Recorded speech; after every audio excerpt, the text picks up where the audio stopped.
Hi friends. ఈ వీడియోలో మనం ఇంట్లో చెదలుందని ఎలా తెలుసుకోవాలి? దాన్ని ఎలా గుర్తించాలి అనే విషయం గురించి మాట్లాడుకుందాం. దీంట్లో ఫస్ట్‌ది ఏంటి అంటే డ్యామేజ్డ్ వుడ్. మనం స్క్రూ డ్రైవర్‌తో కొట్టినప్పుడు లోపల ఖాళీగా ఉన్న సౌండొస్తే దాంట్లో చెదల పురుగుందని అర్థం.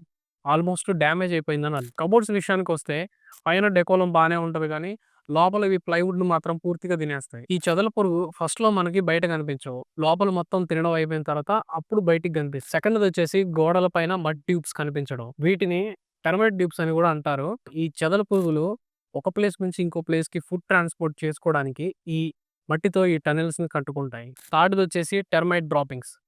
ఇలాంటి పిల్లెట్స్ మీ ఇంట్లో కబోర్డ్స్‌లో కనిపిస్తే ఇంట్లో చెదల పురుగులున్నాయని అర్థం. ఫోర్త్‌దొచ్చేసి గోడల పైన బబుల్స్ రావడం. గోడలు పఫీగా అవ్వడం అనేది జనరల్‌గా చెమ్మ ప్రాబ్లమ్ ఉంటే వస్తుంది. కొన్నిసార్లు చెదల వల్ల కూడా జరగొచ్చు. ఫిఫ్త్‌దొచ్చేసి ఫ్లయింగ్ టెర్మైట్స్. వీటిని ఉసిరులు అని కూడా అంటారు. ఈ చెదల పురుగులకి రెక్కలుంటాయి. ఇవి వర్షాకాలంలో లైట్ దగ్గర కనిపిస్తూ ఉంటాయి మనకి.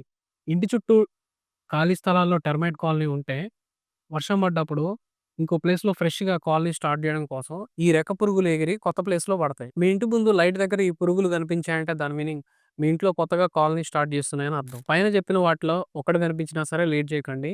లేట్ చేసే కొద్దీ ఇంట్లో ఉన్న వాల్యుబుల్ వుడ్ ఫర్నిచర్ మొత్తం తినేస్తాయి. వీలైనంత త్వరగా ఇంటికి పెస్ట్ కంట్రోల్ చేపించాలి. మీ ఇంటికి పెస్ట్ కంట్రోల్ చేపించాలి అని అనుకుంటే స్క్రీన్ మీద కనిపిస్తున్న మా నంబర్స్‌కు కాంటాక్ట్ అవ్వండి.